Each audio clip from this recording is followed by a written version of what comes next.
ಎಷ್ಟೇ ಮರೆಯೋಣ ಅಂತ ಅಂದ್ಕೊಂಡ್ರೂ ಸಾಮ್ರಾಟ್ ಮಾಡಿದ ಗಾಯವನ್ನು ಮರೆಯಲಾಗದ ಸುರಕ್ಷಾ ಪೂರ್ತಿ ಸ್ತಬ್ಧಳಾಗೋಗಿದ್ದಾಳೆ. ನಿಜಕ್ಕೂ ಯಾರೊಂದಿಗೂ ಬೆರೀತಿರಲಿಲ್ಲ. ಸ್ವಂತ ಊರಿನಲ್ಲಿ ಎಲ್ರಿಗೂ ಅವ್ರು ಪರಿಚಿತವರೇ ಆಗಿದ್ದರಿಂದ ಸುರಕ್ಷಾ ಹೀಗೆ ಯಾವಾಗಲೂ ಮಂಕಾಗಿರೋದನ್ನು ಗಮನಿಸಿದ ಕೆಲವರು ಲಲಿತಾ ಅವರ ಹತ್ರ, ಏನಾಯ್ತು ನನ್ನ ಮಗಳಿಗೆ, ಯಾವಾಗ ನೋಡಿದ್ರು ಏನೋ ಕಳ್ಕೊಂಡವಳಾಗಿ ಏನೋ ಯೋಚನೆ ಮಾಡ್ತಿರ್ತಾಳೆ, ಸಿಟಿಯಲ್ಲಿ ಏನಾದರೂ ಅನಾಹುತ ನಡೆದಿದೆಯಾ ಅಂತ ಕೇಳಿದ್ರು.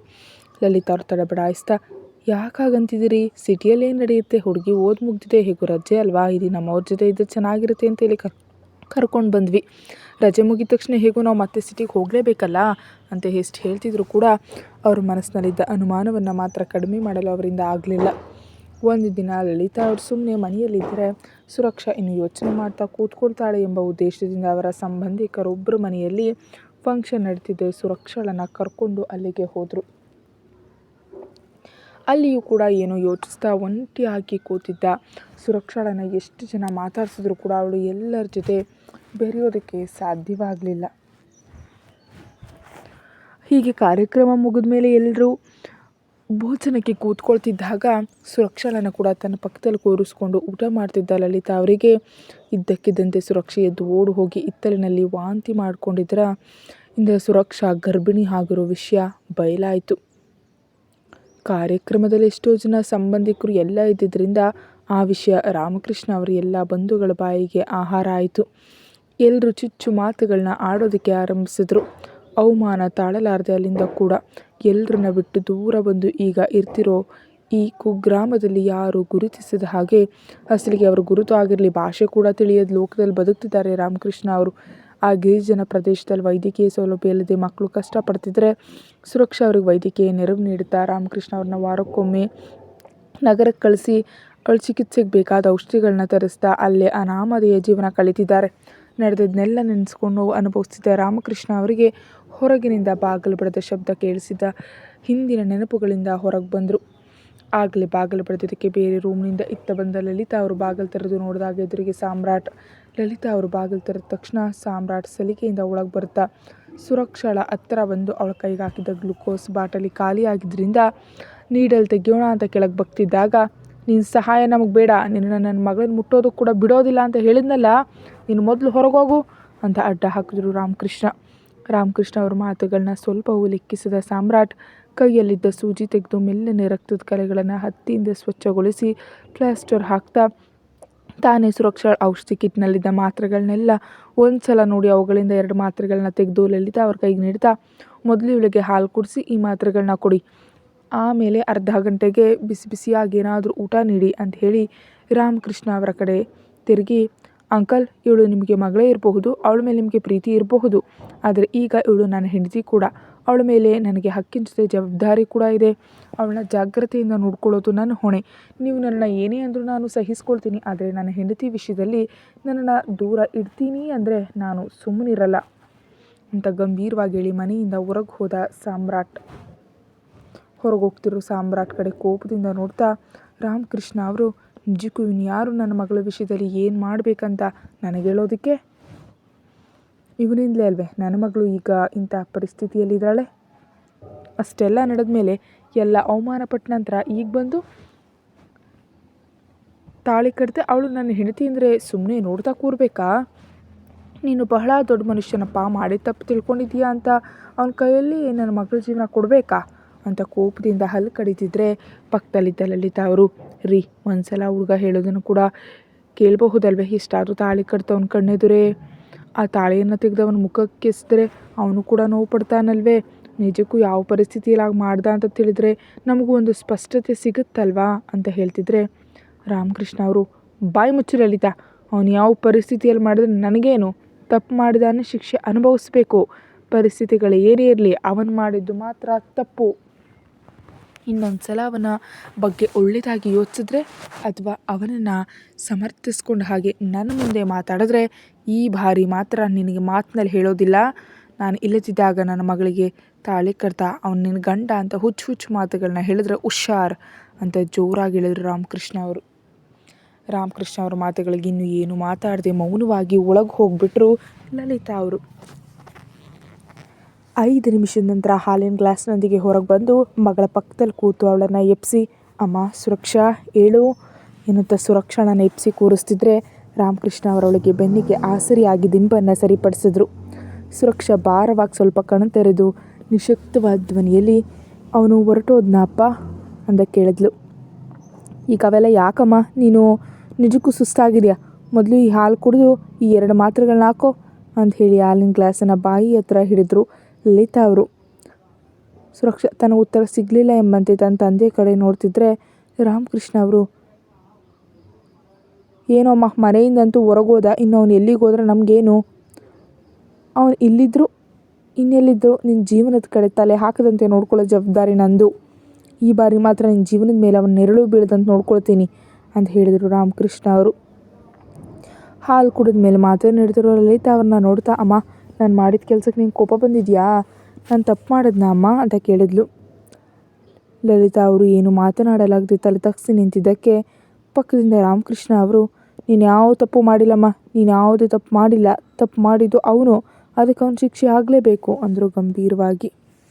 ಅದು ಅಲ್ಲದೆ ನೀನು ಬಹಳ ಒಳ್ಳೆ ಕೆಲಸ ಮಾಡಿದ್ಯಾ ಅಂತ ಮೂರ್ಖ ಕಟ್ಟಿತ್ತಾಳೆಯನ್ನು ನಿನ್ನ ಕೊರಳಲ್ಲಿಟ್ಕೊಂಡು ಅದಕ್ಕೆ ಬೆಲೆ ನೀಡ್ತಾ ಎಲ್ಲ ಹುಡುಗಿಯರಾಗಿ ಅಳ್ತಾ ಇರ್ತೀಯೇನೋ ಅಂತ ಅಂದ್ಕೊಂಡಿದ್ದೆ. ಆದರೆ ನಾನು ನಿನಗೆ ನೀಡಿದ ಧೈರ್ಯ ಎಲ್ಲಿಗೂ ಹೋಗಿಲ್ಲ.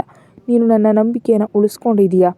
ತಪ್ಪು ಮಾಡದ ನನ್ನ ಮಗಳು ಯಾರ ಮುಂದೆ ಯಾವತ್ತೂ ತಲೆ ತಗ್ಸೋದಿಲ್ಲ ಅಂದರು ಹೆಮ್ಮೆಯಿಂದ. ಇನ್ನು ನೀನು ಆ ವಿಷಯದ ಬಗ್ಗೆ ಮರೆತು ಬಿಡು ತಾಯಿ, ನೀನು ಯಾವುದೇ ತಪ್ಪು ಮಾಡಿಲ್ಲ ಸುರಕ್ಷಾ ಅಂದರು ರಾಮಕೃಷ್ಣ ಅವರು. ರಾಮಕೃಷ್ಣ ಅವರು ಎಷ್ಟು ಧೈರ್ಯ ಹೇಳ್ತಿದ್ರು ಕೂಡ ಸುರಕ್ಷಾ ಮಾತಾಡ್ತಾ ನಮ್ಮನನ್ನು ನೋಡ್ತಾ, ನೀನು ಯಾಕೇನು ಮಾತಾಡ್ತಿಲ್ಲ ಅಮ್ಮ? ನಿಜವಾಗಿಯೂ ನಿನಗೆ ನಾನು ತಪ್ಪು ಮಾಡಿದ ಹಾಗೆ ಅನ್ನಿಸ್ತಿದೆಯೇ ಅಂತ ಕೇಳಿದ್ಲು. ಲಲಿತಾ ಅವರು ಸುರಕ್ಷಾಳ ತಲೆ ಸವರ್ತಾ, ಈಗ ಅವೆಲ್ಲ ಯಾಕಮ್ಮ, ಮೊದಲು ಪ್ರಶಾಂತವಾಗಿರು ನೀನು. ಇನ್ನೊಂದು ಸ್ವಲ್ಪ ಹೊತ್ತಿನಲ್ಲಿ ನಾನು ಬಿಸಿ ಬಿಸಿ ಇಡ್ಲಿ ಸಾಂಬಾರು ತರ್ತೀನಿ. ಆ ವಿಷಯಗಳ ಬಗ್ಗೆ ಯೋಚನೆ ಮಾಡೋದು ನೆಮ್ಮದಿಯಾಗಿರು. ಅದು ನಿನಗಷ್ಟೇ ಅಲ್ಲ, ನೀನು ಹೊಟ್ಟೆಯಲ್ಲಿರೋ ಮಗುವಿಗೂ ಬಹಳ ಒಳ್ಳೆಯದು ಅನ್ನುತ್ತಾ ಸುರಕ್ಷಾಳಿಗೆ ಮಾತ್ರೆ ಕೊಟ್ಟು ತಲೆ ಸವರಿ ಒಳಗೆ ಹೋದರು ಲಲಿತಾ. ತಂದೆ ಮಾತುಗಳು ಸಾಂತ್ವನ, ತಾನಿದ್ದೀನಿ ಎಂಬ ಭರವಸೆ ಅವಳಲ್ಲಿ ಧೈರ್ಯ ತುಂಬಿದ್ರೆ ತಾಯಿಯ ಮೌನ ಅವಳನ್ನು ಆತಂಕಕ್ಕೆ ತಳ್ಳಿತು. ಸ್ವಲ್ಪ ಹೊತ್ತಿನ ನಂತರ ಊಟ ಮುಗೀತು. ಆಗಲೇ ಆ ಗಿರಿಜನ ಹಳ್ಳಿ ಜನರು ಮಕ್ಕಳ ಚಿಕಿತ್ಸೆಗಾಗಿ ಸುರಕ್ಷಾಳ ಮನೆ ಮುಂದೆ ಕಾಯ್ತಿದ್ರು. ಇದಕ್ಕೂ ಮೊದಲು ಮಕ್ಕಳಿಗೆ ಕಾಯಿಲೆ ಬಂದರೆ ಅದು ಸಣ್ಣದಾಗಲಿ ದೊಡ್ಡದಾಗಲಿ ಕಾಡಿನ ಸೊಪ್ಪು ಮೂಲಿಕೆಯ ಮದ್ದುಗಳನ್ನೇ ಬಳಸ್ತಿದ್ರು. ಯಾರೋ ಸ್ವಲ್ಪ ಹಣವಂತರು ನಗರಕ್ಕೆ ಹೋದರೂ ಅಲ್ಲಿನ ಚಿಕಿತ್ಸೆ ವೆಚ್ಚವನ್ನು ಭರಿಸಲಾಗದೆ ಚಿಕಿತ್ಸೆಯನ್ನು ಅರ್ಧಕ್ಕೆ ನಿಲ್ಲಿಸೋದು ಅಥವಾ ಬಿಟ್ಟುಬಿಡೋದು ಮಾಡ್ತಿದ್ರು. ಹೀಗೆ ಸರಿಯಾದ ಚಿಕಿತ್ಸೆ ಇಲ್ಲದೆ ಆ ಹಳ್ಳಿಯಲ್ಲಿ ತಿಂಗಳಿಗೆ 2 ಮಕ್ಕಳು ಪ್ರಾಣ ಬಿಡ್ತಿದ್ರು. ಆ ಮಕ್ಕಳ ತಂದೆ ತಾಯಿ ಕೂಡ ಅವರಿಗಷ್ಟೇ ಪ್ರಾರಬ್ಧ ಅಂದ್ಕೊಂಡು 4 ದಿನ ಹತ್ತು ಸುಮ್ಮನೆ ಆಗ್ತಿದ್ರು, ದೇವರಿಟ್ಟ ಆಯಸ್ಸು ಮುಗೀತು ಅಂತ. ಸುರಕ್ಷಾ ಕುಟುಂಬ ಅಲ್ಲಿಗೆ ಬಂದ ಮೇಲೆ ಮೊದಲು ಆ ಹಳ್ಳಿಯವರು ಯಾರೂ ಆ ಕುಟುಂಬವನ್ನು ಒಪ್ಕೊಳ್ಳಿಲ್ಲ. ಆದರೆ ಒಂದೇ ಸಮಯದಲ್ಲಿ ಆ ಹಳ್ಳಿಯ ಒಬ್ಬ ಹುಡುಗ ಪ್ರಾಣಾಪಾಯದ ಸ್ಥಿತಿಯಲ್ಲಿದ್ದಾಗ ಸುರಕ್ಷಾ ಮಗುವಿನ ಚಿಕಿತ್ಸೆ ಮಾಡಿದ್ರಿಂದ ಆಗ ಅವರಿಗೆ ಸುರಕ್ಷಾ ಮೇಲೆ ಪ್ರೀತಿ ಗೌರವ ಹುಟ್ಟಿತು. ಅದೇ ಇಂದು ಸುರಕ್ಷಾಳನ್ನು ಆ ಊರಿನ ಪ್ರತಿ ಮನೆಯ ಮಗಳಂತೆ ನೋಡುವವರಿಗೆ ಬಂದಿದೆ. ಸುರಕ್ಷಾಳಿಗಾಗಿ ಬಂದವರೆಲ್ಲರೂ ಆ ಮನೆಯ ಮುಂದೆ ಅವಳಿಗಾಗಿ ಕಾಯ್ತಿದ್ರೆ ಸಂಜೆ ಸುರಕ್ಷಾ ತಾನು ಚಿಕಿತ್ಸೆ ನೀಡೋ ರೂಮಿಗೆ ಬಂದಳು. ಸ್ವಲ್ಪ ಸುಸ್ತು ಕಡಿಮೆ ಆದ್ದರಿಂದ ಸುರಕ್ಷಾ ಹೋಗಿ ಒಬ್ಬೊಬ್ಬರನ್ನೇ ಕರೀತಿದ್ರೆ ಒಬ್ಬೊಬ್ಬರಾದ್ಮೇಲೆ ಒಬ್ಬರು ಬಂದು ಮಕ್ಕಳಿಗೆ ಔಷಧಿ ತೊಗೊಂಡು ಹೋಗ್ತಾ ಅವರಿಗೆ ತೋಚಿದ ಹಣವನ್ನು ನೀಡಿ ಹೋಗ್ತಿದ್ರು. ಯಾರನ್ನು ಕೂಡ ತನಗೆ ಇಷ್ಟೇ ಹಣ ಬೇಕಂತ ಅವಳು ಯಾವತ್ತೂ ಕೇಳ್ತಿರ್ಲಿಲ್ಲ. ಅವರು ಒಳ್ಳೆ ಮನಸ್ಸಿನಿಂದ ಬರೋ ಹಾರೈಕೆಗಳು, ಆ ಮಕ್ಕಳ ನಗುಗಳಲ್ಲಿನ ಶುದ್ಧವಾದ ನಗುವಿನಲ್ಲೇ ಅವಳ ನೆಮ್ಮದಿಯನ್ನು ಕಾಣ್ತಿದ್ಲು. 1 ಮುಕ್ಕಾಲು ಗಂಟೆ ನಂತರ ಎಲ್ಲರೂ ಹೋದ್ಮೇಲೆ ತಂಗಾಳಿಗಾಗಿ ಹೊರಗೆ ಬಂದ ಸುರಕ್ಷಾಳಿಗೆ ಅವರ ಮನೆ ಮುಂದೆಯೇ ಇದ್ದ ಮರದ ಕೆಳಗೆ ಒಂಟಿಯಾಗಿ ಕೂತಿರೋ ಸಾಮ್ರಾಟ್ ಕಂಡಿದ್ದರಿಂದ ಕೋಪದಿಂದ ಅವನ ಮುಂದೆ ಹೋದ್ಲು. ಸುರಕ್ಷಾ ಅಷ್ಟು ಆವೇಶದಿಂದ ನಡ್ಕೊಂಡು ಬರ್ತಾ ಇದ್ರೆ ಸಾಮ್ರಾಟ್ ಎದ್ದು ನಿಲ್ಲುವಷ್ಟರಲ್ಲಿ ಸುರಕ್ಷಾ ಅವನ ಹತ್ರ ತಲುಪಿ, ಇನ್ನೂ ಇಲ್ಲೇ ಇದೆಯಾ, ಯಾಕೆ, ನಾನು ಹೊಡೆದಿಟ್ಟು ಸಾಕಾಗ್ಲಿಲ್ವಾ ಅಂದ್ಲು. ಆದರೆ ಸಾಮ್ರಾಟ್ ಸುರಕ್ಷಾಳ ಮಾತುಗಳನ್ನ ಬದಿಗಿರಿಸಿ ಬಹಳ ಮೆಲ್ಲಗೆ, ಸುರಕ್ಷಾ, ಈಗ ಹೇಗಿದೆ ನಿನಗೆ? ನೀನು ಸರಿಯಾದ ಡಯಟ್ ಪಾಲಿಸ್ತಿದೆಯಾ? ಯಾಕಷ್ಟು ನಿಶಕ್ತಿಯಾಗಿದೆಯಾ ಅನ್ನುತ್ತಾ ಅವಳು ಹಣೆ ಮೇಲೆ ಕೈ ಇಡಲು ಹೋಗ್ತಿದ್ರೆ, ಹೇಯ್, ನಾನೇನು ಮಾತಾಡ್ತಿದ್ದೀನಿ, ನೀನೇನು ಹೇಳ್ತಿದ್ಯಾ? ನಾನು ಹೇಗಿದ್ರೆ ನಿನಗೇನು? ಮತ್ತು ಇದೊಂದು ಹೊಸ ನಾಟಕನಾ? ಹೀಗೆ ನನ್ನ ಮೇಲೆ ಕಾಳಜಿ ಇರುವಂತೆ ನಡೆಸಿ ಮತ್ತೆ ಏನು ಮಾಡಬೇಕಂತ ನಿನ್ನ ಪ್ಲ್ಯಾನು? ಇನ್ನೂ ಇಲ್ಲೇ ಯಾಕಿದೆಯಾ? ನನ್ನ ಕಣ್ಣೆದುರಿಂದ ದೂರ ಹೋಗ್ಬಿಡು. ನಿನ್ನ ನೋಡಿದ್ರೆ ನನಗೆ ನೆಮ್ಮದಿ ಇಲ್ಲದಂತ ಆಗ್ತಿದೆ ಅಂದ್ಲು. ಹೇಳಿದ್ನಲ್ಲ ಸುರಕ್ಷಾ, ನಾನು ನಿನ್ನ ಕರ್ಕೊಂಡು ಹೋಗೋದಕ್ಕೆ ಬಂದಿದ್ದೀನಿ, ಎಲ್ಲಿಗೂ ಹೋಗೋದಿಲ್ಲ. ಒಂದು ಸಲ ಹಾಗೆ ಬಿಟ್ಟು ಹೋದದಕ್ಕೆ 7 ತಿಂಗಳು ನರಕ ಅನುಭವಿಸ್ದೆ, ಮತ್ತೆ ಆ ಕೆಲಸ ಮಾಡೋದಕ್ಕೆ ಸಾಧ್ಯ ಇಲ್ಲ ಅಂದ. ನಾನು ನಿನ್ನ ಜೊತೆ ಬರೋದಿಲ್ಲ ಅಂತ ಹೇಳ್ತಿದ್ರೆ ಅರ್ಥ ಆಗೋದಿಲ್ವಾ? ಹಾಗಿದ್ರೆ ನೀನಿಲ್ಲದೆ ನಾನು ಕೂಡ ಹೋಗೋದಿಲ್ಲ ಅಂದ ಸಾಮ್ರಾಟ್. ಓಹೋ ಹೌದಾ, ಎಷ್ಟು ದಿನ ಇರ್ತೀಯೋ ನಾನು ನೋಡ್ತೀನಿ ಅಂತ ಕೋಪದಿಂದ ಕಿರ್ಚಿ ಅಲ್ಲಿಂದ ಹಿಂದೆ ತಿರುಗಿದ್ಲು ಸುರಕ್ಷಾ. ಸುರಕ್ಷಾ, ನೀನು ತುಂಬ ಸುಸ್ತಾಗಿದೆಯಾ, ಮೊದಲು ಡಿನ್ನರ್ ಮಾಡಿ ವಿಶ್ರಾಂತಿ ತಗೋ, ಗುಡ್ ನೈಟ್ ಅಂತ ಕಿರುನಗೆಯಿಂದ ಹೇಳಿದ ಸಾಮ್ರಾಟ್. ಸಾಮ್ರಾಟ್ ಮಾತುಗಳಲ್ಲಿ ಅವನ ನಗು ತಿಳಿತಿದ್ರು ಕೂಡ ಹಿಂದೆ ತಿರುಗಿ ನೋಡದೆಯೇ ಕಿರಿಕಿರಿ ಪಡ್ತಾ, ನಾನು ಊಟದ ಬಗ್ಗೆ ಅಲ್ಲ, ಈಗ ನೀನು ಏನು ತಿಂತೀಯೋ ಅದನ್ನು ನೋಡ್ಕೊ ಮೊದಲು ಅಂತ ಕೋಪದಿಂದ ಹೇಳಿ ಹೊರಟು ಹೋದ್ಲು. ಸುರಕ್ಷಾ, ಮೆಲ್ಲಗೆ ನಡಿ, ಈ ಸಮಯದಲ್ಲಷ್ಟು ವೇಗವಾಗಿ ನಡಿಬಾರ್ದು ಅಂತ ಕೂಗಿ ಹೇಳ್ದ. ಸಾಮ್ರಾಟ್ ಮಾತುಗಳು ಕೇಳಿಸ್ತಿದ್ರೆ 2 ಕೈಗಳಿಂದ ಕಿವಿಗಳನ್ನ ಗಟ್ಟಿಯಾಗಿ ಮುಚ್ಕೊಂಡು ಅಷ್ಟೇ ವೇಗವಾಗಿ ಹೋಗ್ಬಿಟ್ಲು ಸುರಕ್ಷಾ. ಅದು ಕಾಡಿನ ಪ್ರದೇಶವಾದ್ರಿಂದ ಸರಿಯಾದ ವಿದ್ಯುತ್ ಸೌಲಭ್ಯ ಕೂಡ ಇಲ್ಲದೆ 8 ಗಂಟೆ ಊರೆಲ್ಲ ಮಧ್ಯರಾತ್ರಿಯಂತೆ ನಿಶಬ್ದವಾಗಿ ಬದಲಾಯಿತು. ಸುರಕ್ಷಾ ಮನೆಯವರು ಕೂಡ 8 ಗಂಟೆ ಊಟ ಮುಗಿಸಿ ನಿದ್ದೆ ಮಾಡೋ ಮುನ್ನ ಬಾಗಿಲು ಹಾಕಲು ಹೊರಬಂದ ಲಲಿತಾ ಮರದ ಕೆಳಗೆ ಕೂತು ಸೊಳ್ಳೆ ಹೊಡ್ಕೊಳ್ತಾ ಕಷ್ಟಪಡ್ತಿದ್ದ ಸಾಮ್ರಾಟ್ನನ್ನು ನೋಡಿ ಅಲ್ಲೇ ನಿಂತುಬಿಟ್ರು. ಅಷ್ಟರಲ್ಲಿ ವಾಕಿಂಗ್ ಮಾಡ್ತಾ ಅಲ್ಲಿಗೆ ಬಂದು ಸುರಕ್ಷಾ ಲಲಿತಾ ಅವ್ರನ್ನ ನೋಡಿ ಅವ್ರು ನೋಡ್ತಿದ್ದ ಕಡೆ ನೋಡಿದಾಗ ಸಾಮ್ರಾಟ್ ಬಾಟಲಿದ್ದ ನೀರು ಕುಡಿತಾ ಕಾಣಿಸ್ತಾ. ಸುರಕ್ಷಾ ಮನೆಯವರು ಕೂಡ 8 ಗಂಟೆ ಊಟ ಮುಗಿಸಿ ನಿದ್ದೆ ಮಾಡೋ ಮುನ್ನ ಈಚೆ ಬರ್ತಿದ್ರು ಪ್ರತಿದಿನ. ಆಗ ಅವರು ಸಾಮ್ರಾಟ್ ಕಷ್ಟಪಡ್ತಾ ಇರೋದನ್ನು ನೋಡಿದ್ರು.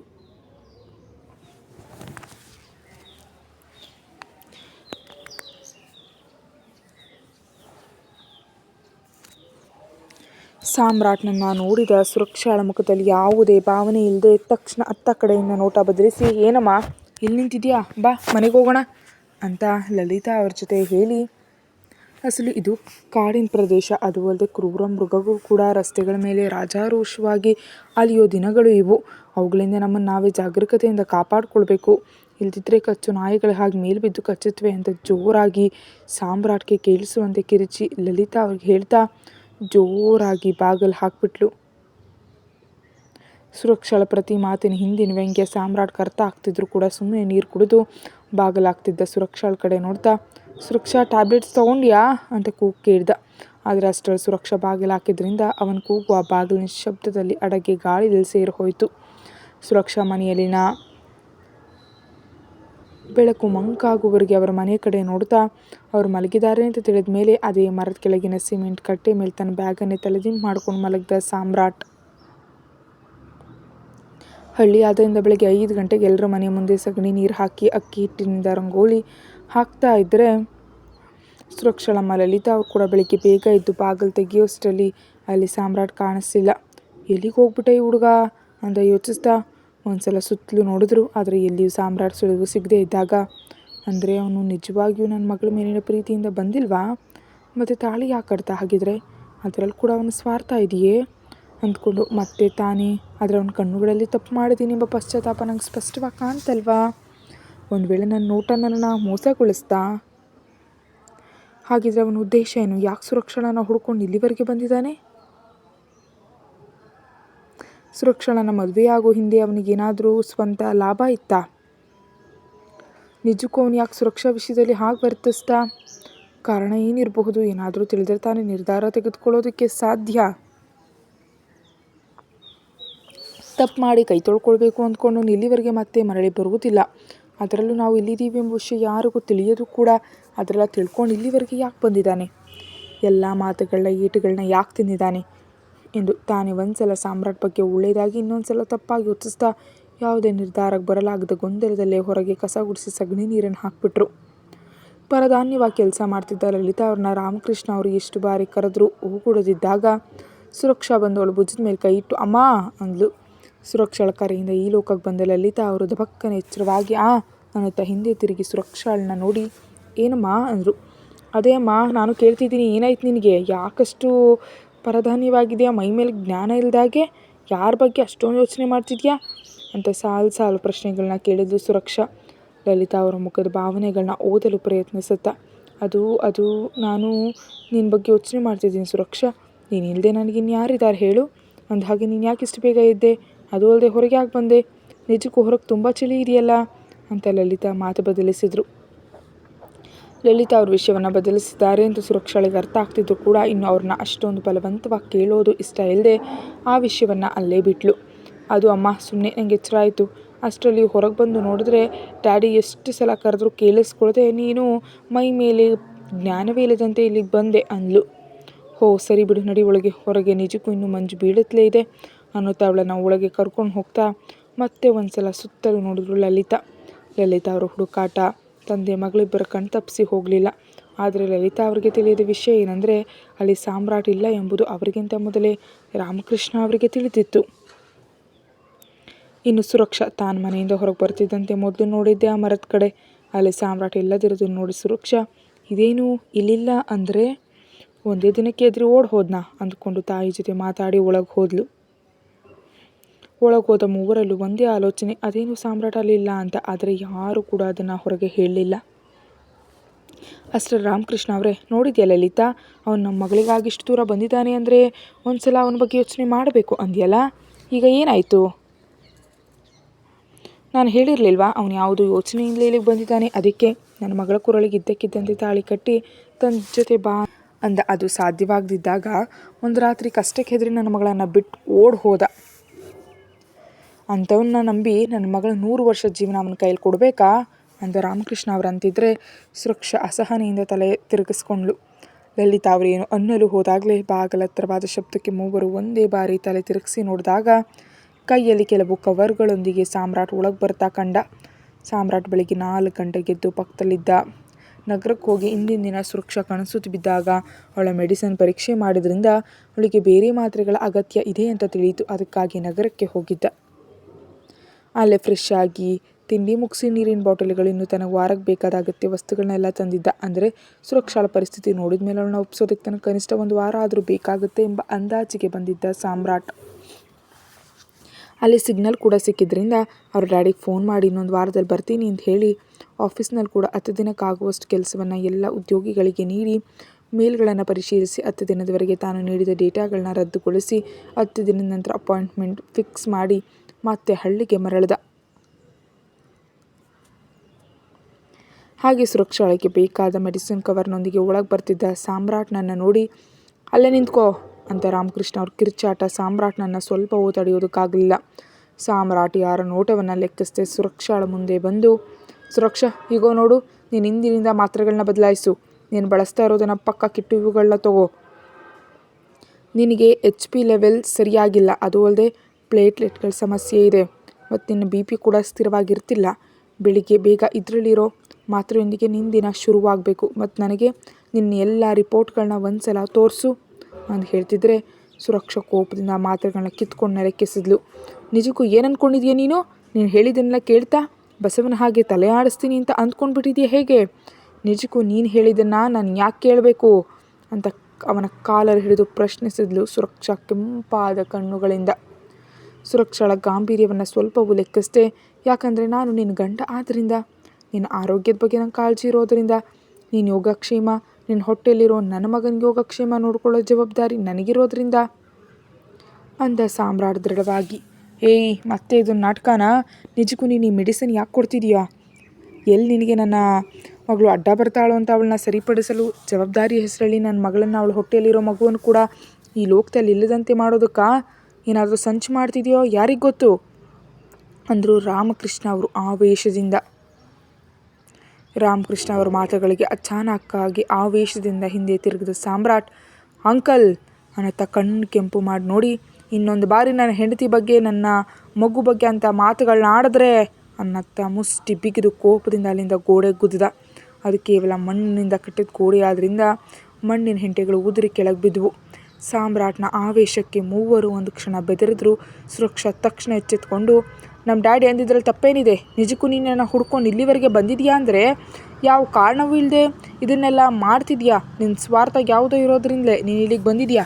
ಆದರೆ ನೀನು ಅಂದ್ಕೊಡೋದು ಯಾವುದು ನಡೆಯೋದಿಲ್ಲ ಮಿಸ್ಟರ್ ಸಾಮ್ರಾಟ್. ಅದೆಲ್ಲ ಸುರಕ್ಷಾ, ಒಂದು ಸಲ ನಾನು ಹೇಳೋದನ್ನು ಕೇಳು ಅಂತ ಅವಳಿಗೆ ಸಮಾಧಾನ ಪಡಿಸಲು ಪ್ರಯತ್ನಿಸ್ತಾ. ಆದರೆ ಸುರಕ್ಷಾ ತನ್ನ ಕಿವಿಗಳಿಗೆ ಕೈಗಳನ್ನ ಅಡ್ಡ ಇಟ್ಕೊಳ್ತಾ, ಕೇಳಲ್ಲ, ನೀನು ಏನು ಹೇಳಿದ್ರು ನಾನು ಕೇಳಲ್ಲ ಅಂತ ಕಿರ್ಚ್ತಾ, ಮತ್ತು ದಯವಿಟ್ಟು ಇಲ್ಲಿಂದ ಹೊರಟು ಹೋಗು ಅಂದ್ಲು ಸುರಕ್ಷಾ. ತಾನು ಹಾಕಿರ್ಚೋದ್ರಿಂದ ಮತ್ತೆ ಸಮಸ್ಯೆ ಆಗುತ್ತೆ ಅಂತ ಅರ್ಥ ಮಾಡಿಕೊಂಡು, ಓಕೆ ಸುರಕ್ಷಾ, ನಾನು ಹೋಗ್ತೀನಿ. ನಾನು ಹೇಳ್ತಿದ್ರೆ ನೀನು ನಂಬ್ತಿಲ್ಲ, ಆದರೆ ನೀನು ಕೂಡ ಒಬ್ಬ ಡಾಕ್ಟರ್ ಅಲ್ವಾ? ಒಂದು ಸಲ ಆ ಮೆಡಿಸನ್ ಎಲ್ಲ ಪರೀಕ್ಷಿಸಿದ್ರೆ ಅವುಗಳ ಉಪಯೋಗ ನಿನಗೂ ತಿಳಿಯುತ್ತದಲ್ವಾ? ಒಂದು ವೇಳೆ ನಾನು ತಂದಿದ್ದರಿಂದ ನಿನಗೆ ಆ ಮಾತ್ರೆಗಳನ್ನು ತಗೊಳ್ಳೋದು ಇಷ್ಟ ಇಲ್ದಿದ್ರೆ ಅದೇ ಮೆಡಿಸನನ್ನು ನೀನು ನಿನ್ನ ಡ್ಯಾಡಿ ಹತ್ರ ತರಿಸ್ಕೊ. ಆದರೆ ನೀನು ಬಳಸಬೇಕಾದದ್ದು ಮಾತ್ರ ಅದೇ ಮೆಡಿಸನನ್ನು ಮಾತ್ರ.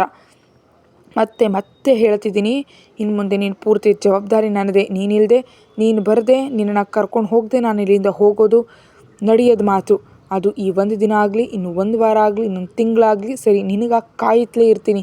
ಆದರೆ ಅದು ನೀನು ಇರೋ ಪರಿಸ್ಥಿತಿಯಲ್ಲಿ ನಿನಗೆ ಯಾವುದೇ ತೊಂದರೆ ಆಗದಿದ್ದಲ್ಲಿ ಮಾತ್ರ.